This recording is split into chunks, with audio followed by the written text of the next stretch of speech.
Hey guys, nice to go here, and this will be a really quick video. So I just made these sit waxes. This is tiny one, medium, large. This goes for $1.50, $2. This is pretty big. I have bigger ones. I think my biggest one is like $4. It was made with a huge pencil box. So yeah, this is $2.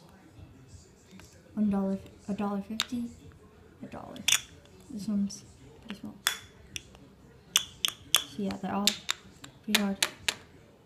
So yeah, here are the colors that I just made: purple, orange, dark purple. So yeah, really slippery.